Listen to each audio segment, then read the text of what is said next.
Yeah, I'll react to that, sure.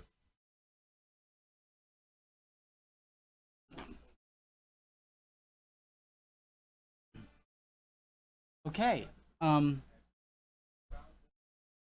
We're reacting today. Let's do it. How is Germany the richest country in Europe? They're number 3 in the world, right? Or number 4. They did. There's no way Germany has a bigger economy than Japan, right? So probably number 4. U.S., China, Japan, Germany. Is that how it goes? Okay. All right. I'm gonna stop being creepy, and that was funnier in my head than it really was. Yeah. Let's find out. My name's Connor. If you're new, preemptive like the Geography Bible. Let's do it. Geography now Germany. My most successful reaction. Norway and Sweden compared. I'd like to do that as well. Actually, guys, I'm going to do that one first. Okay? I'm going to do this one. I've actually meant to react to this one. Preemptive Norway and Sweden, or officially, the Kingdom of Norway and the Kingdom of Sweden, two magnificent bordering countries in Northern Europe. Both are Nordic countries. Heck, both are in Scandinavia. Wait, what's the difference between Nordic and Scandinavian? Guys, well, these isn't the only two Scandinavian countries technically Norway and Sweden? Because they're the only two. Maybe a little bit of Finland, maybe. But, I mean, Scandinavia comes from the Scandinavian peninsula, right? And the only two countries that are on the peninsula are Norway and Sweden. So, is it that these two are the only Scandinavian countries, but Denmark, Finland, Svalbard, or Denmark, Finland, Sweden, Norway, and Iceland are the Nordic ones?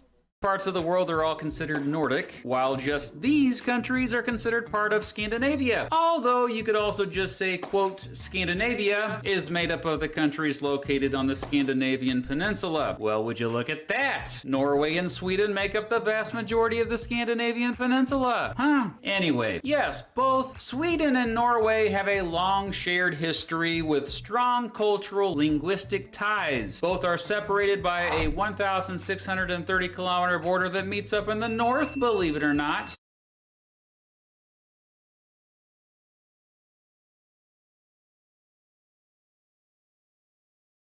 Okay, so that's 1,012 miles. So, like, right there. Jeez.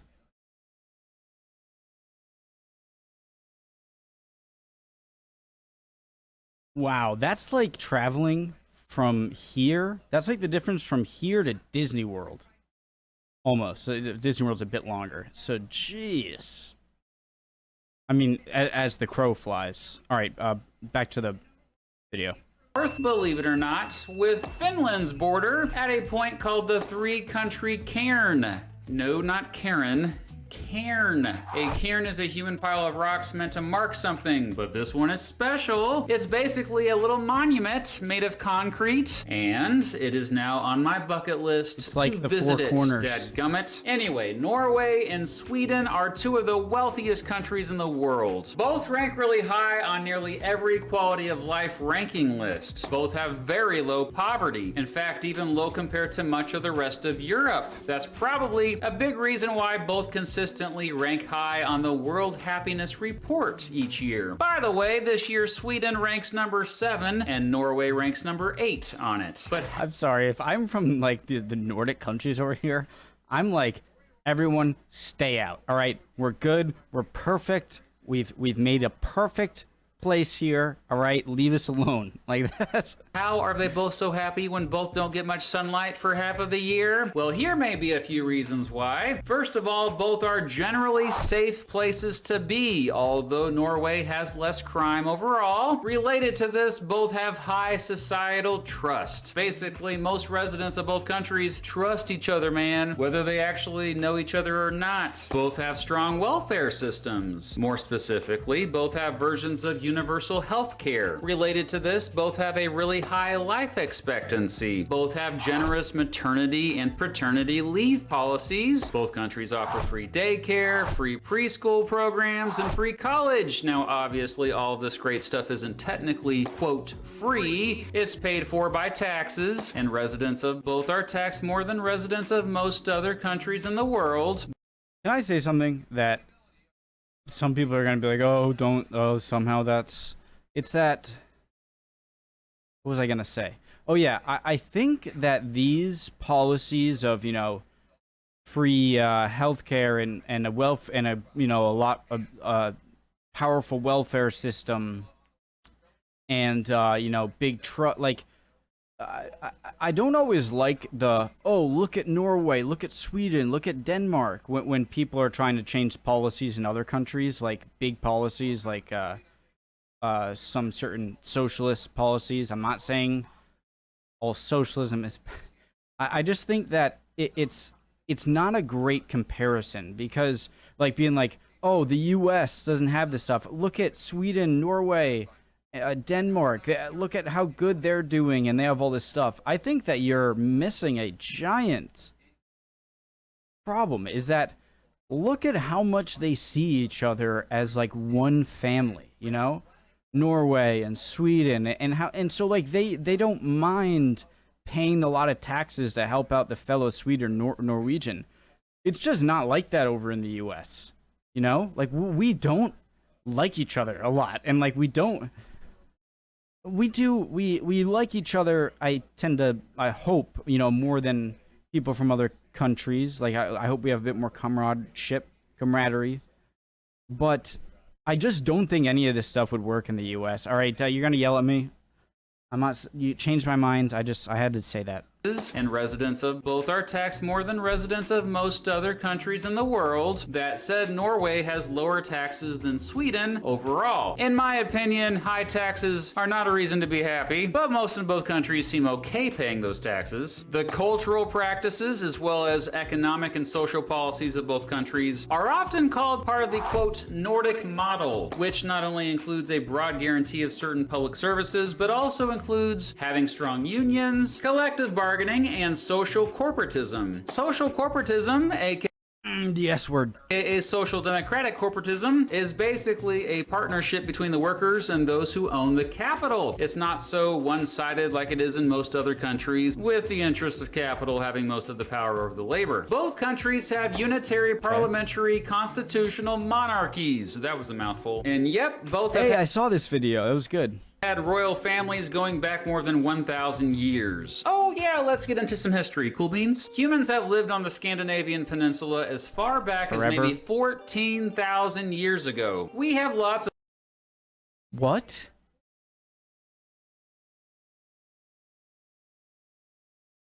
So people arrived in North America at around the same time, maybe even sooner than people reach the Scandinavian peninsula. That's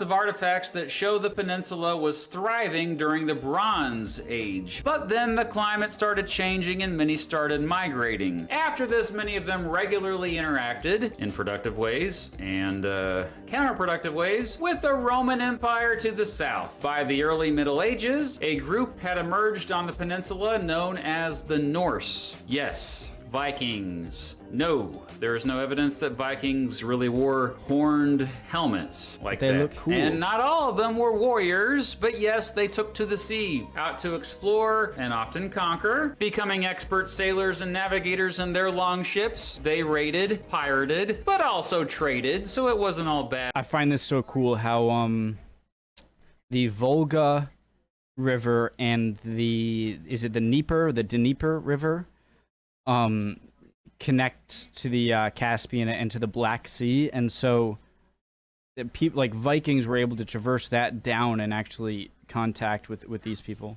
Okay. What's known as the Viking Age lasted approximately between the 700s and the Norman conquest of England in 1066. By that time, the Kingdom of Norway was a thing. No one knows for sure when the Kingdom of Sweden was actually born. Beginning in the 1100s, the population of Scandinavia began to dramatically increase. This lasted until, you guessed it, the Black Death, which killed at least a third of the population. Also a problem during this time were Christians. Hey guys, I learned this before and I forget. What is the reason for the crow masks? Is it just that, like, crows symbolize death or something? But, like, why would doctors want to scare their patients? Which killed at least a third of the population. Also a problem during this time were Christians coming up trying to convert the Norse into Christianity, but the Norse were generally not too keen on giving up their own religious traditions. Guys, I gotta change into a t-shirt. It's too hot.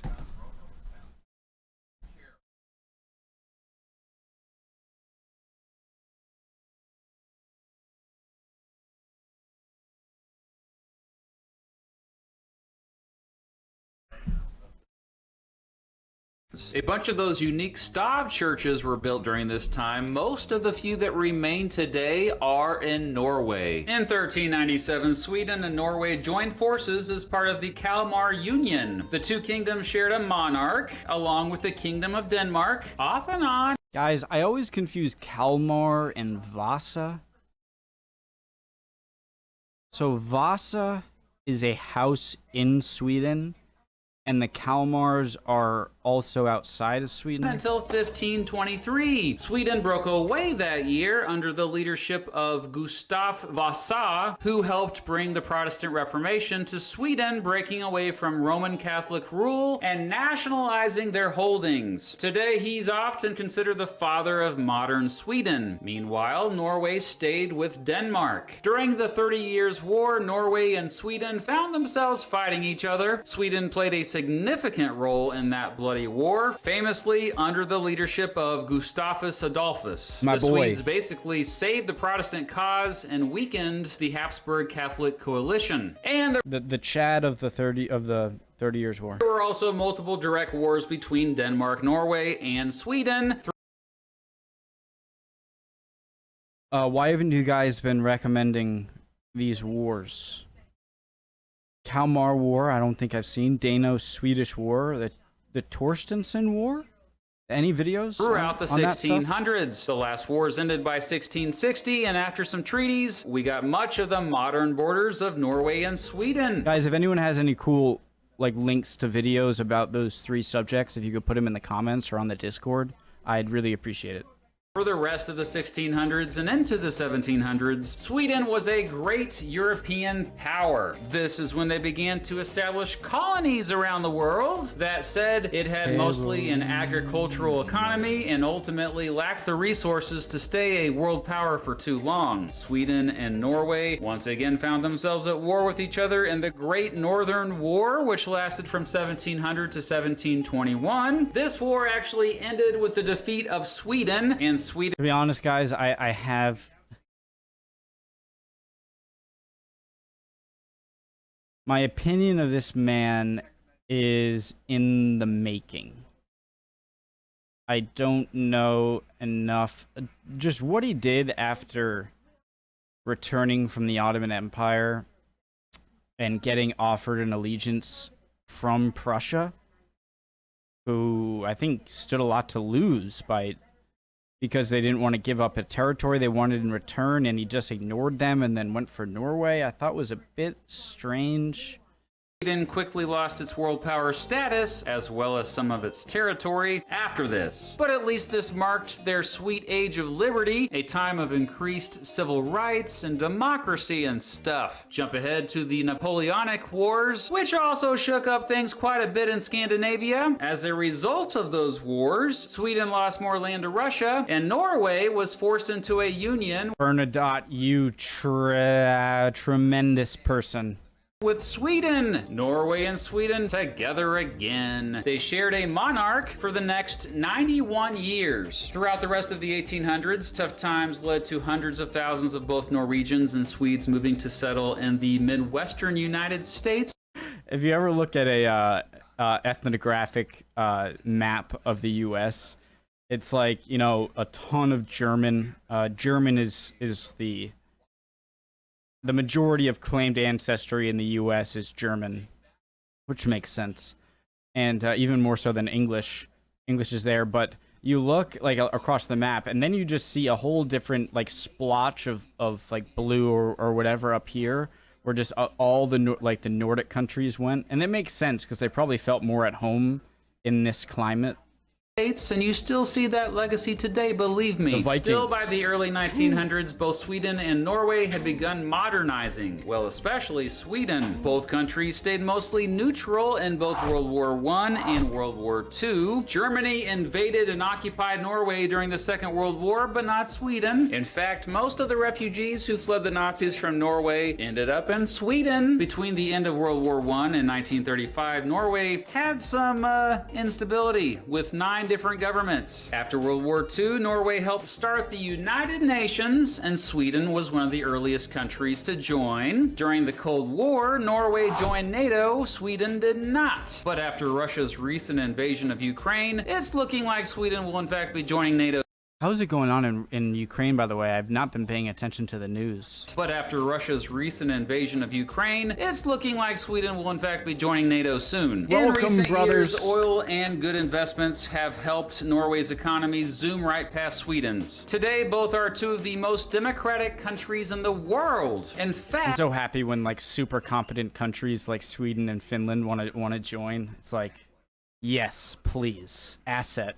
According to the Economist Intelligence Unit, Norway ranks number 1 on the Democracy Index, and Sweden ranks number 4. Most of both Where's countries America? are sparsely populated. Most of the population of both live either in the southern portions or along the coast. Wow, Innbyggere per kilometer, is that like per? I did not expect Norway to have, obviously most along the coast, but to have such a good amount of people all along the coast, even in the northern part. You can see in Sweden as you go north. Like, this reminds you of like Maine. Obviously Sweden's a lot bigger than Maine, but how all the population is in the south, and then it's just barren forest. People live even way up here, yo. The biggest cities in both are also the capital cities. Both are growing at about the same rate. Both have areas north of the Arctic Circle, for crying out loud. A third of Norway is actually north of the Arctic Circle. Up here, they get the midnight sun in the summer with daylight nearly at all hours of the day, but they also get the polar night in the winter where it's dark all day. But at least in the winter, how do you guys deal with that? I feel like I would get so depressed. I feel like it'd be cool for like the first week maybe, but I feel like I would just get so down. A great chance of seeing the Northern Lights, which, holy crap, look at that. Yeah, that's also on my bucket list to one day see the Northern Lights. Both have milder climates compared to many other areas at similar latitudes. This is due to the temperate waters of the Gulf Stream. I'm pausing so much, but guys, look. So I live in Rhode Island, which is, can you see where I am? Right here, like you see the Cape Cod in Massachusetts. I'm right there, and it gets pretty darn cold here. I mean, don't get me wrong, it gets hot in the summer, but it gets really cold in the winter. And if you go along the same latitude, I'm about like a centimeter below this latitude, right? So I'm like right here, and I'm on par with southern Italy, right? With Corsica, or with Corsica, right? Or Sardinia, with southern Turkey and southern Greece and northern Spain or central Spain, and yet it's just freezing up here. And so, I mean, you guys at similar latitudes. I'm pausing a lot, I know, but deal with it. And just look at where frickin' So is that like where Stockholm is right there? Jesus Christ. Oh, you're at about Anchorage. But I mean, you're almost entirely north of the kind of Quebec Peninsula. I don't know if that's what it's called. Is due to the temperate waters of the Gulf Stream. Both have historically not had to worry about major natural disasters as much as most other countries in the world. Due to something called post-glacial rebound, the land in both countries is still rising. Therefore, both are continuously gaining land, rising from the sea. The Klaröven River. What are you talking about? Continue rebound. The land in Post-glacial rebound? So are you saying like the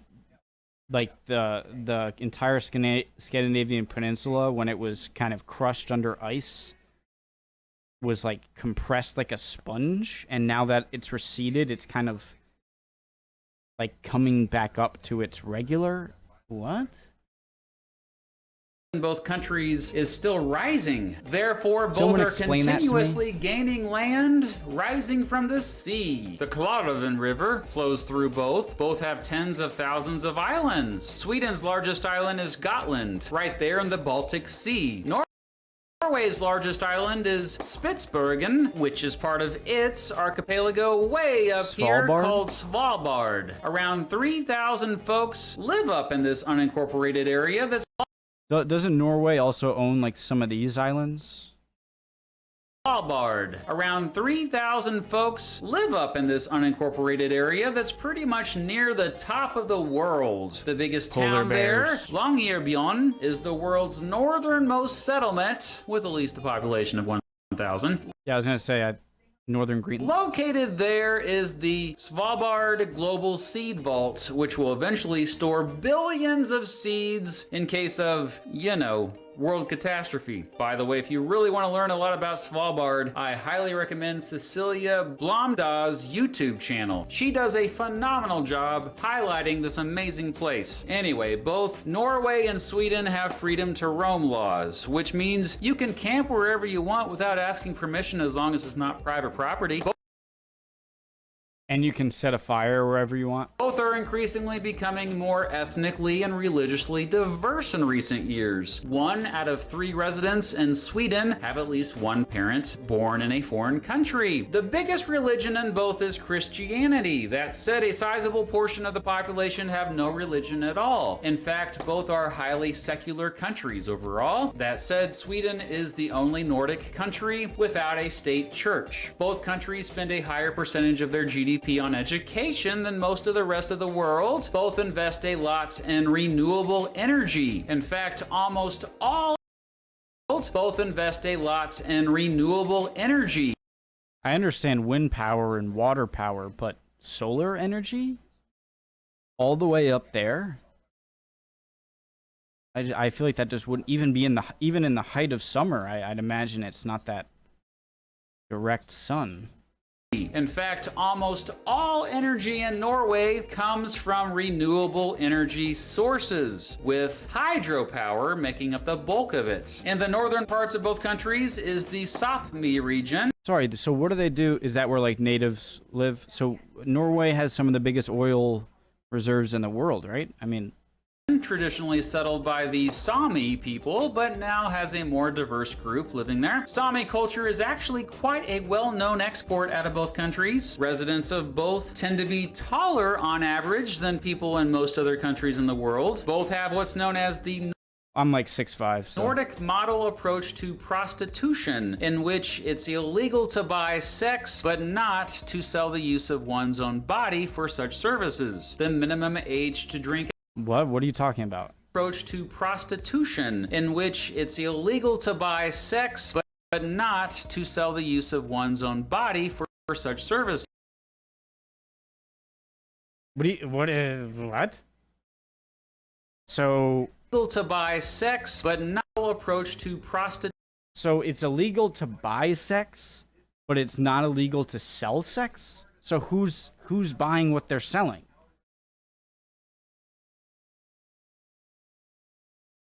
Oh, you're selling your body, that's fine. That good business model, but anyone who wants to buy is doing it illegal. Did I misunderstand? Constitution in which it's illegal to buy sex, but not to sell the use of one's own body How for such much? services. The minimum age to drink alcohol in both is 18, but not just any type of alcohol, so it's complicated, and a lot of bars and nightclubs in Sweden won't let you in until you're at least 20. Both are big rivals when it comes to cross-country skiing. I don't think I have to explain that to you. You would not get away with that in Rhode Island, no. Apparently, but it's probably no rivals when it Skiing? comes to cross-country skiing, apparently. I love But skiing. it's probably no surprise to you that winter sports tend to be pretty big in both countries. Ice hockey, skiing, biathlon, yeah, the one that combines cross-country skiing and rifle shooting. Norway has won more Guys, in the rifle shooting contest, I saw some in the Olympics. Are they actually shooting a pellet, or is it just like a laser? Because I think if it's just a laser, that's kind of lame. And I hope they're at least shooting like a BB or something. combines cross-country skiing and Because then it's not shooting practice, it's laser pointer practice. rifle shooting. Norway has won more medals in the Winter Olympics than any other country in the world. But in 7th place on the medals list is, yeah, good old Sweden. That all said, football, or soccer as us dumb Americans call it, is probably the most popular sport in both countries. And don't forget floorball, baby. Both are known for their Scandinavian folklore. You know, stuff like trolls and elves, which apparently aren't real. I heard something when I was watching a video on Iceland or something where people were polled in like 1998. Do you believe in elves? And like in 50% of them said yes. And that's 1998. Like it was a thing in the 1990s, and it makes sense. Iceland is very secluded, and that was crazy. I just found out. Both are also known for their heavy metal bands, specifically in Norway, the influential black metal scene, and in Sweden, Sabaton. death metal, baby. What's the difference? Both are even in the same time zone. Dang, that was a lot of similarities. For the rest of the video, let's take a look at differences between the two. First of all, Sweden is bigger in land area. Oh yeah? Well, Norway has more coastline. A lot more coastline. Yeah, but that's because when they say a lot more coastline, I mean, I feel like Norway has a lot more like jaggedy coastline, and so you're gonna count that as coastline, and so it's like, whereas Sweden seems to be a bit more smooth, you know? Like more than 8 times as much. Hey, I remembered the coastline paradox, buddy. Also, according to various sources, Norway may have anywhere between the 2nd and 7th longest coastline of all countries in the world. To the north, Norway borders the Barents Sea. To the west, the Norwegian Sea. So the coastline paradox is I believe, whenever you measure a coastline, the length that you come up with at the end is going to drastically differ depending on the increments of distance you use to measure. So like if you measured using 1 mile increments, it's going to be much smaller of a final answer of your coastline than if you measured in 1 foot increments, or 1 inch, or 1 millimeter. And so you can keep going down, down, down, and the coastline is continuing to change. South, the North Sea. Wait, that sounds weird. But yeah, just confirmed it. It's true. Sweden, meanwhile, borders the aforementioned Baltic Sea to the east. Oh, and there's the Gulf of Bothnia. Much of it is covered with sea ice in the winter. Sweden has around twice as many people. It also has a higher population density. Sweden also has bigger cities. It has 2 metropolitan areas with more than 1 million. Gothenburg, Malmö, Stockholm. People. Stockholm and Gothenburg. Meanwhile, Norway has just 1. Oslo. Now, this may surprise you a bit, but Swedes make up the biggest ethnic group in Sweden, and Norwegians make up the biggest ethnic group in Norway. This also might surprise you. The most common language in Sweden is Swedish, and the most common language in Norway is Norwegian. Yeah, the 2 languages are similar. Norway goes further north. In fact, it's Europe's most northern country. What about Russia? Because isn't the Ural Mountain the kind of division between European and Asian Russia? So And it goes further east than Finland. Norway has overseas territories. Some of these are on the other side of the world. sorry, maybe they're right. Sorry. Norway Even taking into account Russia, I guess the Svalbard Islands are more north. has overseas territories. Some of these are on the other side of the world. Sweden has a slightly milder climate overall. That said, both have an oceanic climate in their southern portions and continental and subarctic climates throughout most of the rest of their countries. And yes, both have some tundra where there's higher altitudes. Norway has more mountains.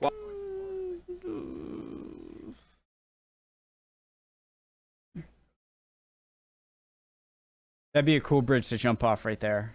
Backflip. Because I would usually think it's kind of dangerous, but I mean, it seems like it kind of calms right now. While the Scandinavian mountains run through both countries, most of the range runs through Norway, and this is where you get the highest and more dramatic peaks. Much of Sweden is actually just gently rolling lowlands. Sweden has a lower cost of living. Yep, it's generally cheaper to live there, but that makes sense as Norway has both a higher GDP per capita and higher average household income. Major industries and GDP per capita and higher average household income. Major industries in Norway include petroleum, natural gas, shipping, and fishing. Major industries in Sweden include machinery, motor vehicles, telecommunications, and pharmaceuticals. Norway is well known for its beautiful fjords, which are long, narrow, and deep trenches between high cliffs filled with water. Most were formed by ancient glaciers. Dang, look at that. So a glacier. So let me get this straight, guys. So the glaciers were when the glaciers during the Ice Age, right? So during the Ice Age, tell me if I'm wrong, this was all sort of flatter terrain, like all of this, like where the water is up to the peak, water is up to the peak on the other side, all of it was filled in with rock, right? Is that what happened? And then as the glaciers retreated, they continued to carve and carve and carve and carve and carve and carve and carve until it got to this depth here. Is that what happened? Nice. Yeah, Norway has more fjords than any other country in the world. That said, Sweden has some fjords too. Look at that. Norway is also known for its dramatic waterfalls. The Seven Sisters? Sweden is more forested and has more farmland. Norway gets more precipitation overall. Sweden spans 14 degrees of latitude. Norway, 13 degrees. Sweden has 25 provinces. Norway has 11 counties. The median age is higher in Sweden. Residents of Sweden tend to be less religious. In fact, more than half of Swedes identify as non-religious. More people in Sweden live in cities. Norway generally has faster internet speeds. Marijuana is legal for medicinal purposes. I wonder what country in the world has the fastest internet speed. Singapore or something? I don't know. In Norway, but completely illegal in Sweden. So as I briefly brought up, wait, what? This is in Norway, but completely illegal in Sweden. Like completely illegal. That's interesting. So as I briefly brought up earlier, Norway has huge oil reserves, and that's a big reason why it's such a wealthy country. But it also has used that oil money to start a massive pension fund that benefits its citizens. I'm pausing a lot, but I just have a lot to say. It's crazy if you look at the top 10. It's like the top 10 countries with oil or something. And like Norway is the only one, I forget exactly the list, but Norway is unique in that it oil is so like it tends to follow a pattern of countries that have, you know, oil as a larger part of their economy, there tends to be more corruption, and therefore not a lot of the money that could help the country as a whole ends up not doing so. And Norway just has its stuff together. Nordic countries have their stuff together that other countries just don't. Way to go, Norway. One of my favorite stores, actually the largest furniture store in the world, IKEA, Everyone started in knows Sweden, IKEA. and it's actually a great place to get a small sample of Nordic culture and make videos like this. It's just in the right place. While nearly all residents of both countries celebrate Christmas, in Sweden, many apparently have a tradition of watching Donald Duck cartoons on Christmas Eve. Is that because he wears the Swedish colors? I'm a Donald Duck fan. Norway has the highest numbers of electric cars per person in the world. In fact, 9 in 10 cars currently sold in Norway are either electric or hybrid. And don't get mad, bro, but in my humble opinion, better music comes out of Sweden. Absolutely. ABBA? Before I do make any more of you mad, I better wrap this motion picture up. In conclusion, it's obvious that Norway and Sweden are two of the most beautiful and prosperous countries on the planet. They've also both greatly influenced the rest of the world. That said, maybe not enough? Perhaps the rest of us would benefit more if we paid more attention to them. No, they're a different breed of people, okay? They like Norway, doing that, like having this giant oil reserve, and then having the knowledge to be like, hey, we can make a lot of people really rich really fast, or we can take this resource and make sure it works for Norwegians over generations, is just something that most countries, every country, that it doesn't have. There's a mindset in these countries that is much more. It seems much more tightly knit, and they care about each other a lot. And most countries, including the U.S., you know, just don't have that. And so I don't think you can expect to be like, look at all like Norway and Sweden, Denmark, they're such great countries. Therefore, if we just take all of their policies and insert it in another country, then they'll be good too. And it's like, no, you have to have. And guys, I might not know what the hell I'm talking about. I'm no expert, okay? I hope I'm not coming off as too, like, I know this is the answer. Speaking my mind. Is that...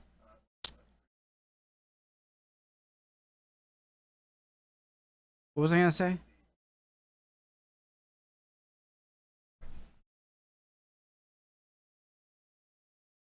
There's a way about these countries that these policies just work. All right? They do. And you can't expect every country to have the same mindset and therefore have all that stuff work as smoothly as it is over here. And learn from their success. I guess that's a big reason why I made this video.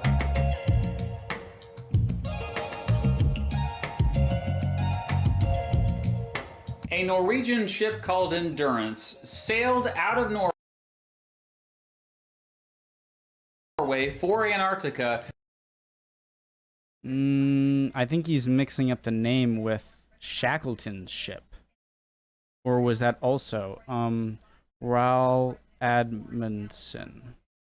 Oh, Roald Amundsen's ship.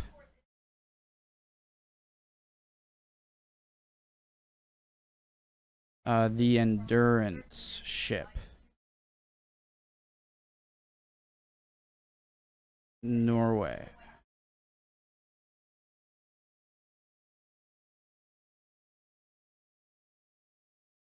Oh, maybe. Okay, hold on.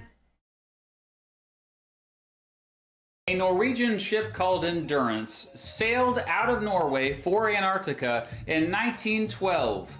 Unfortunately, 1 year later, the ship got stuck in sea ice. Okay, sorry, I spoke too soon. And sank in the Weddell Sea. You can learn all about the ship's amazing journey as well as the recent discovery of the remains of the ship in a new series called Endurance Rediscovered, featured exclusively on History Hit. In it, Dan Snow retraces the journey of Sir Ernest Shackleton. Guys, I highly recommend. All right, yeah, watch the History Hit stuff, but I would very much recommend learning about Shackleton's 1912 voyage, or 1913 to Antarctica, and it didn't. He didn't successful in even really landing in Antarctica, but the survival story after is insane. His most celebrated voyage, to the point at which his ship Endurance was crushed and sunk, and retracing his remarkable journey towards safety. But it's not just this show. History Hit features hundreds of history shows, actual history shows, you know, like the History Channel. Hundreds of history shows, actual history. She's cute. Settle down. Shows, you Settle know, down. like the History Channel used to show, but better. Go to the link in the description of this video to save 50% off your next 3 months of History Hit. Be sure to use code MrBeat at checkout. Thanks to History Hit for once again sponsoring this video. So which is better, Sweden or Norway? Swarway or Nweden. I especially want to hear from you if you are from one of these two amazing countries. And a special shout out to my good friend Dan for looking over the script of this video. Many of his ancestors came over from Norway to the American Midwest as part of that wave I mentioned that happened in the 1800s. Finally, which two countries would you like for me to compare next for this series? US and Canada. Or like US and Mexico, or Canada and Mexico, or US EU comparison would be cool. Let me All right, guys. know. Mr. Beat is awesome. And I've heard him talk about well, not really politics, but like in terms of like I've seen his ranking American presidents videos, and he just seems like the quality of nobody is completely nonpartisan, nobody is completely free of biases, right? Especially talking about politics and like ranking U.S. presidents, but he has that quality about him that he speaks his mind. He has great content, and he's not like patronizing or anything. He seems like he really isn't adamantly political, which I hate either side, whether you're a liberal or conservative. And I just love this guy. He has a great channel. Alrighty. See you guys. Hope you're all doing well. If not, chin up. You'll be good soon, friend. Emotions are fickle, alright? Bye.